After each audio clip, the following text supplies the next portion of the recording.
Hey everybody, and welcome back to the Freedom Adventure, the channel where we slowly but surely, one project at a time, convert an old decommissioned ambulance into a miniature Class C motorhome. So before we started YouTube, we did have a social media page, and the media page was of course on Instagram. And when we went to go ahead and put the ceiling up in our ambulance and remove the old ceiling, of course, I had a lot of questions to ask. Unfortunately, there was only just so many answers out there that people would respond to. I even remember putting a video on Instagram asking folks, like, hey guys, what are you using to attach the boards or your ceiling? Basically, how are you attaching it to the ambulance itself? Are you guys using self-tappers, Velcro? What are you using? So a little bit ago, probably a week or so ago, in the last video that I put out, I had a viewer reach out to me and ask if I could comment on how I went about attaching the wood planks to the ceiling. And that kind of made me remember what I was going through when I put the ceiling in this rig to begin with. And it did remind me that this information is actually pretty useful. It's really useful, as a matter of fact. Not just what fasteners did we use, but kind of what wood did we use? Are the screws exposed? Are they not exposed?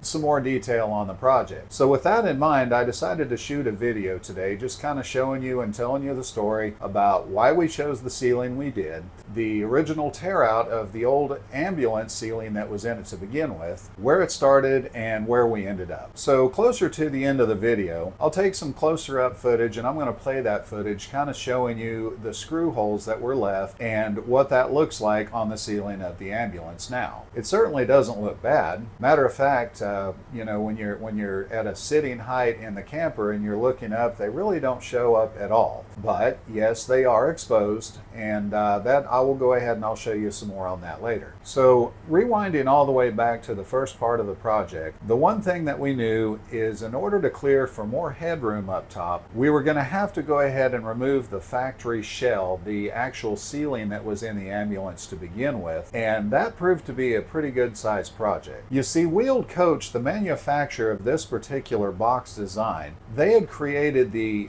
ceiling out of a very, very thick fiberglass stamping, if you will.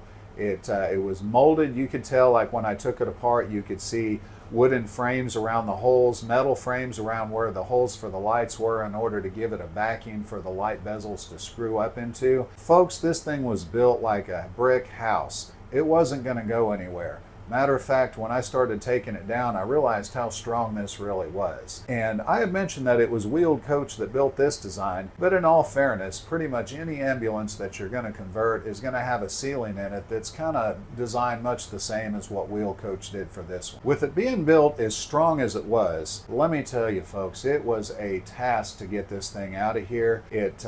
It was definitely a chore, not for the faint of heart. The thing of it is, this thing, the ceiling is 8 feet wide and it's about 14 feet long. So the problem there is this molded ceiling not only has the ceiling and the lights and everything in it, but it also straps to all the wiring that runs kind of right down the center of it. It even has provisions for like a grab bar and everything else. Trying to get it down in one piece was going to be pretty tough, so we decided to go ahead and cut it out. Now what I used to do the cutout in it was a Sawzall, and I stood in the middle of the ambulance and I started cutting basically from a hole that we had removed a light out of. I went ahead and started cutting sideways on it, and it actually was pretty effective. Now, it had some metal pieces glued to the back and some wooden pieces glued to the back. That made it a real bear to get through in some areas, but overall it did cut out okay, and I was trying to save the wiring while I was doing that all at the same time. There was a ton of wiring. I wasn't 100% sure if I was keeping the wiring, if I wasn't keeping the wiring, but I did know that I didn't want to cut the wiring. Now, initially when I started using the Sawzall, I was just wearing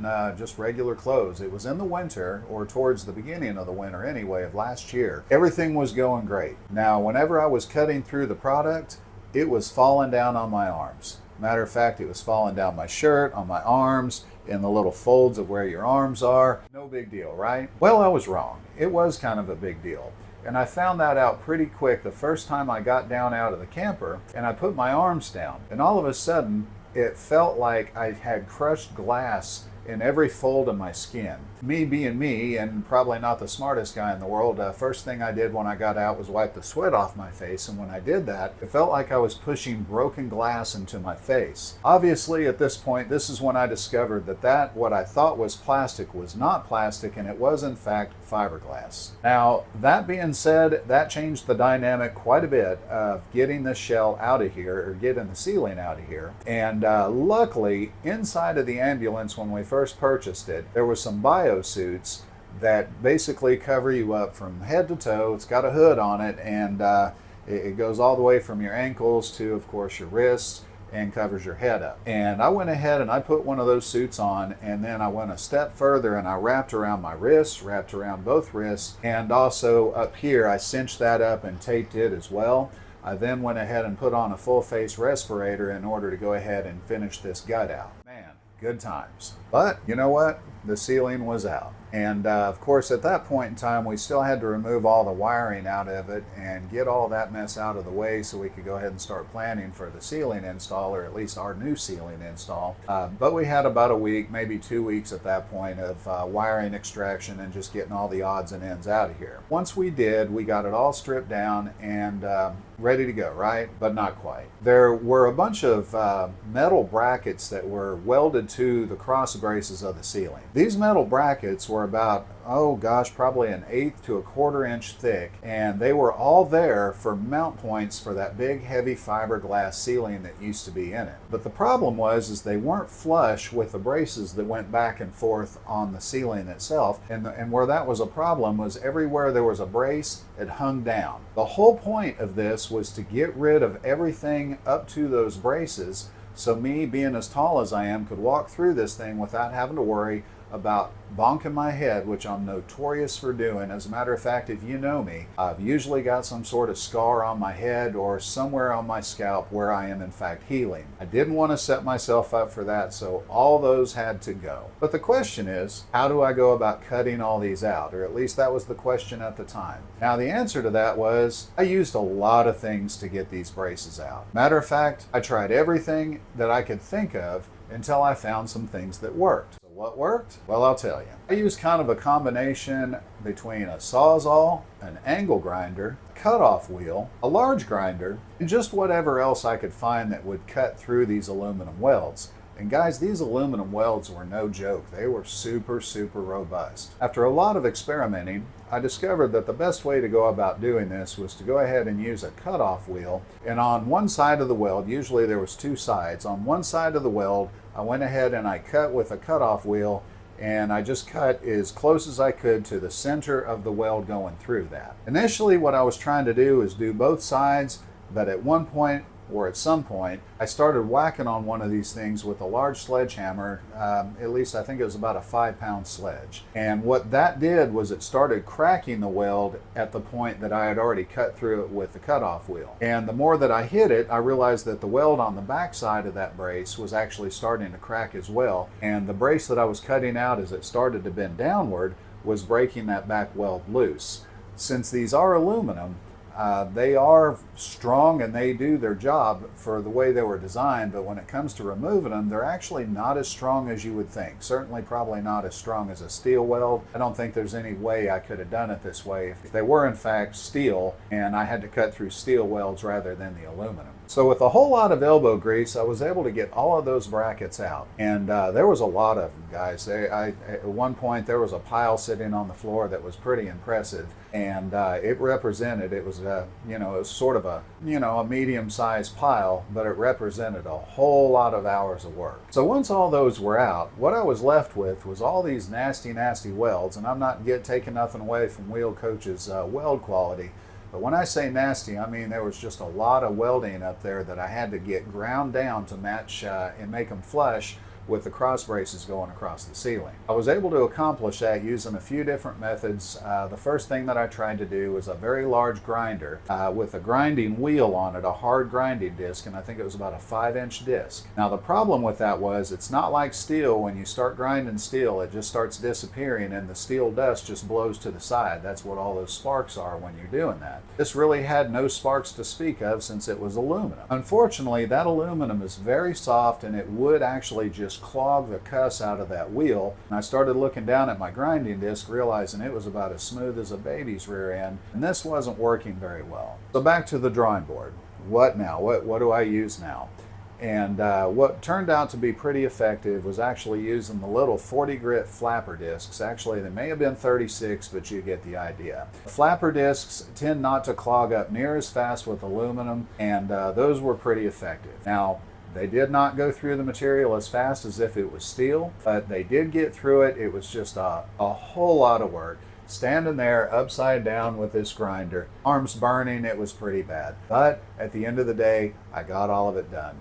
Finally got them all out of here, and all of the beams were smooth, and it was prepped and ready to go. So at that point, really, the next question is, what are we going to use to put on the ceiling of this? What are we going to use? It's going to be a focal point. There's no doubt about that. When you're standing on the ground, whether you be over here on the side of the ambulance or if the rear doors are open and you happen to be standing behind the rig, either way, you're on the ground and you are looking up.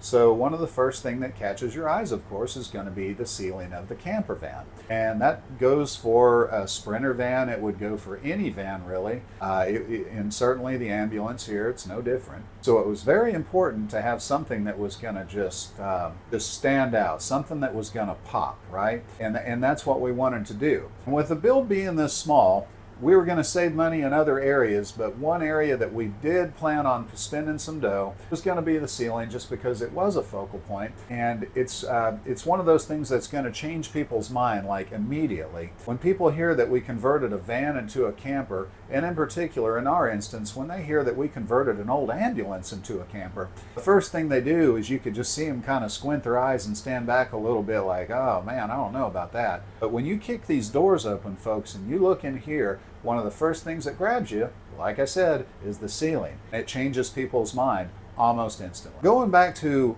what are we going to use?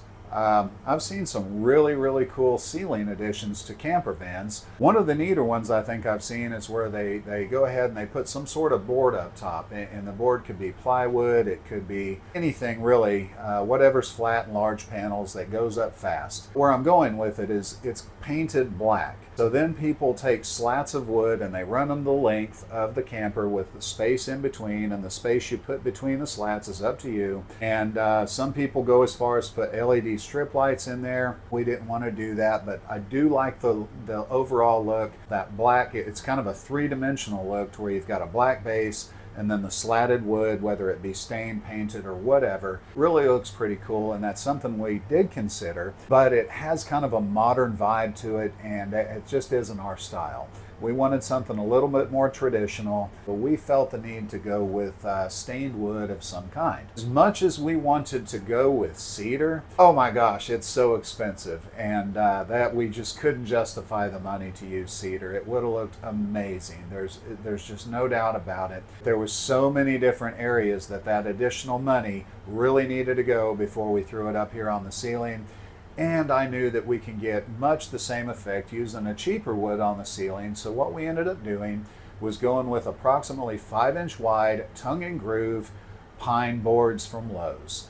And I want to say that each one was about 12 feet long, and I think they were about $14 a piece. It was probably half the cost of what I would estimate that the cedar ceiling would have cost, and that obviously is why we chose to go that direction. Now, we could have gone with a less expensive option and certainly a more convenient option, like just say we could have used beadboard, because it would have had much the same appearance as what we've got here today. However, I really wanted to have a little bit more robust look, a little bit more solid, and I just figured it would be a little bit fancier, which was kind of the look I was going for. So rather than use beadboard, we went ahead with a 5-inch wide tongue and groove, the pine boards. So at this point in time, it was time to get down and start screwing some boards up. But a couple things I want to mention to you here, actually just one thing I want to make really clear, is when you put that first board up on the ceiling, you need to be absolutely sure that it is exactly where you want it. And the reason I say that, folks, is because every other board that you put up is going to follow that board. We installed one single board down the rear center of the rig,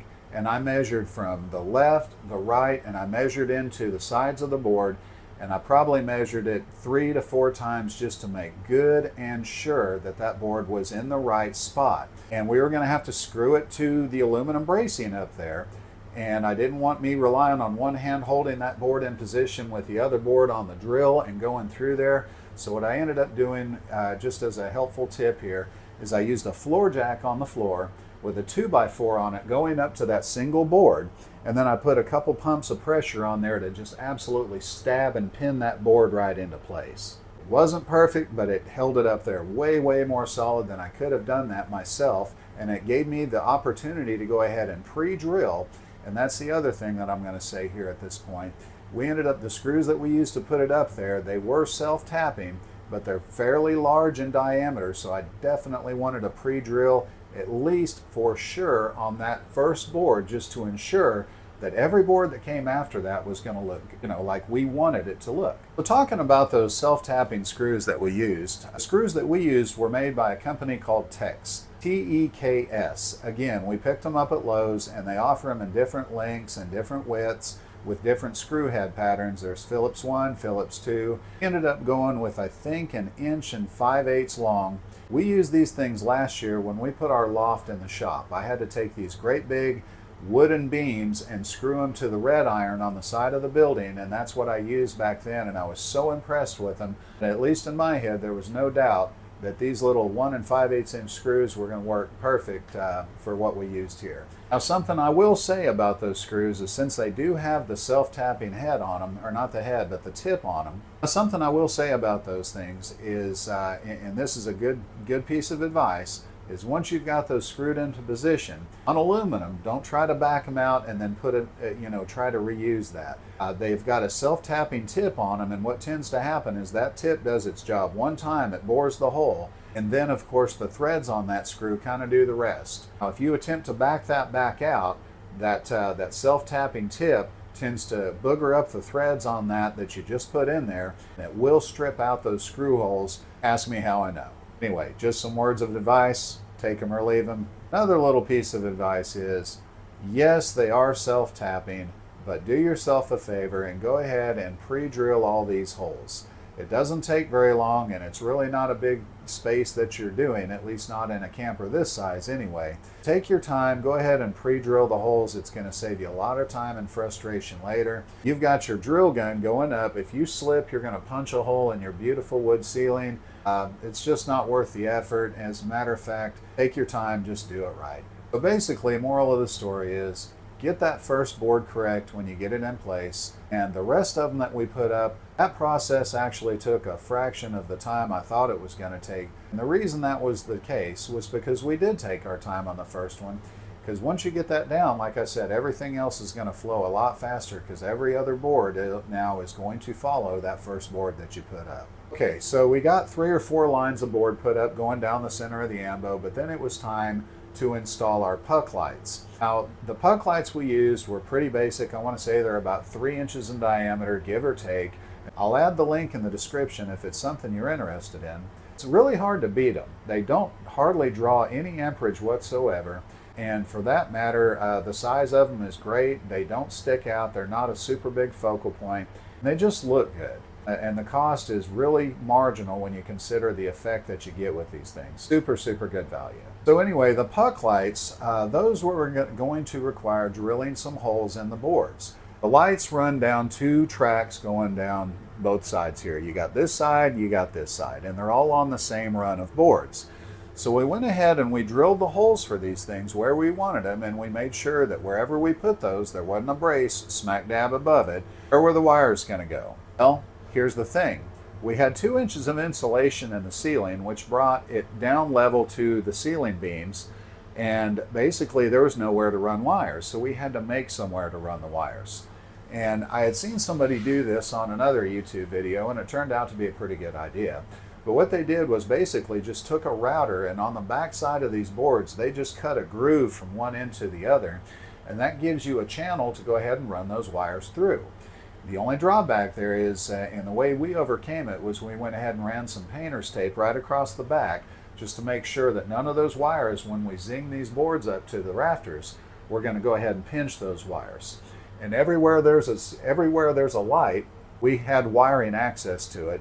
So just to be on the safe side, we did the pull test. Once both boards were in, we got on one end of the rig and we pulled the wiring just to make sure that it was going to slide back and forth in those grooves, and that we didn't have it basically pinched somewhere in between the back and the front. Once those were in, it was really just a matter of finishing out the board itself, and there was one or two things that we ran into along the way that did complicate it, but it really didn't make it insurmountable by any means, but something to consider, especially on something like a Sprinter van. I was under the misconception here that this ambulance, since it's an ambulance, was going to have a fairly flat roof section on this. You know, when we put the boards up, I figured it would all be flat. And I was definitely wrong. As a matter of fact, it's not flat. It's got a certain curvature from side to side and also from the front to the back. So it's not a lot, but when you stand here and you look at it, you can kind of see slightly that the roof curves down on the sides, and then it does the same thing front to back. And I thought, oh man, this is going to cause some problems with these boards because they're very straight. They're 3/4 of an inch thick. Man, how is this going to work?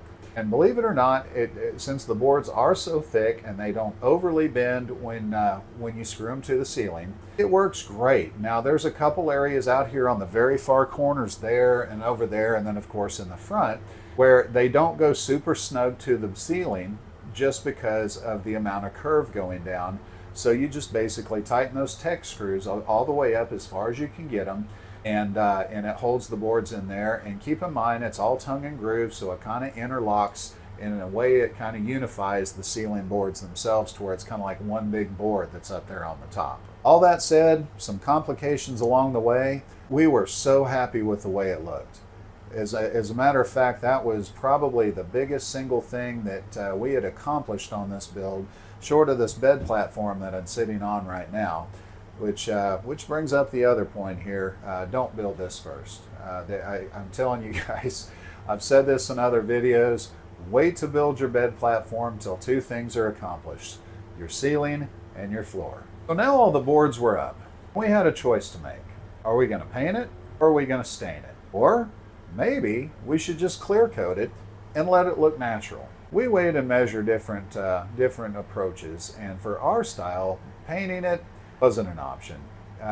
It would come across with too much of a country vibe, and like I said, we're certainly going for more of an antique look, more of a traditional look, which with us, that means stain. So the question is, dark stain, light stain, what do we want to use? Because of the interior size of this cab, we decided to go with a lighter stain on it because we knew that if we went too dark, even though it might look really awesome when you're sitting there with a demo piece in front of you, it might look beautiful, but unfortunately by the time it's all said and done, if we have a 8x14 panel that's dark in this room, it's going to get pretty dark pretty fast, and we didn't want that. We wanted it to feel a little open as it could anyway, for the size of space that it is. All right, so now all that was done, we've chosen our stain color. It was time to do some preparation. And when I talk about things I would do different, I will say one thing here. If I'd have known how much work it was going to be to do all the sanding work and the staining up front, my advice to you on that would be to go ahead and go ahead and sand your boards on sawhorses before you install them. Now, we put the ceiling in first, and then we went ahead and we attacked those boards with, I think it was 220 grit paper, 320 grit paper, and then finally 400 grit paper. Came out really, really smooth, and it looked fantastic. However, it really would have been a lot easier on a sawhorse than working above head, but it is what it is. You know, hindsight's always 20/20, but if you know how much wood that you've got to get prepped, I would recommend doing that. Same thing on the stain. And speaking of stain, at this point, that's where we were. Sanding work was done, and it was time to go ahead and start figuring out how we're going to get the stain on the ceiling. Of course, you know, there's different methods to do that. You could rag it on, you could use a foam brush, you could spray it on.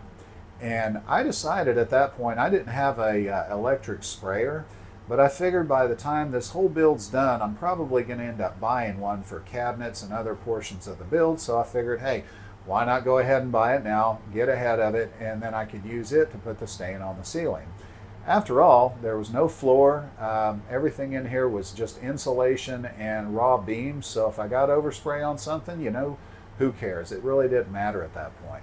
Now, I will mention, when we did the work on this, it was December of last year, and it was pretty cold up here. I was a little concerned about the temperature, but we warmed up the inside of the camper using an oil-filled heater, and after several hours of that running, I felt like it was pretty effective. At least it was going to be good enough for stain.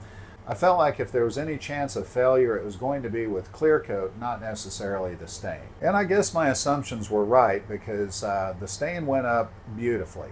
So now it was time to put the clear coat up and get this stain protected. Being as cold as it was out here, I had some concerns about it because the clear coat was pretty thick. Like when you went to stir it up in the bucket, it was thicker than kind of what I needed it to be, but I figured, well, so I loaded it up in the sprayer and we started spraying it up. Surprisingly, it actually laid out like glass. Now, I did some test panels before I started spraying the product on the ceiling here. I wanted to make sure that it was going to work like I wanted it to. On the stain, when we were doing it, man, you didn't have to hardly have any pressure at all on this, and you could put the spray as far down as it would go.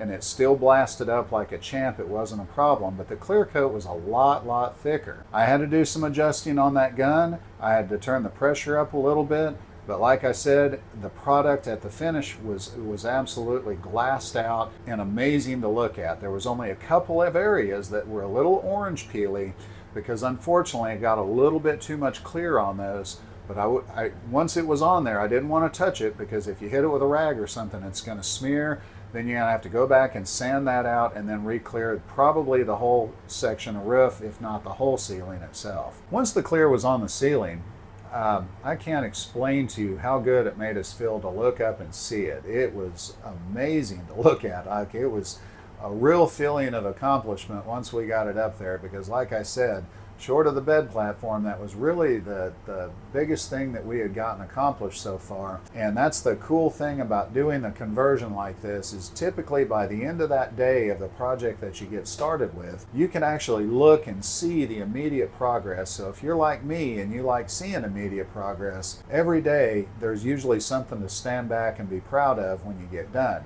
Sometimes there's stuff to stand back and hang your head in shame just knowing that you're going to have to go back and redo it, but typically you're going to get a lot more good days than the bad days on that. We didn't just put one coat of clear down. We ended up doing some more sanding on it, and we waited a few days, and then we sanded it again using those little jitterbug sanders, and we sanded it, I believe we hit it with 400, then we clear coated it again and let it sit for a couple more days. And then we came back and we did it again, and it was so smooth from clearing over that 400 finish that we went ahead and finished it out in a 600 grit paper, and then we cleared it one more time.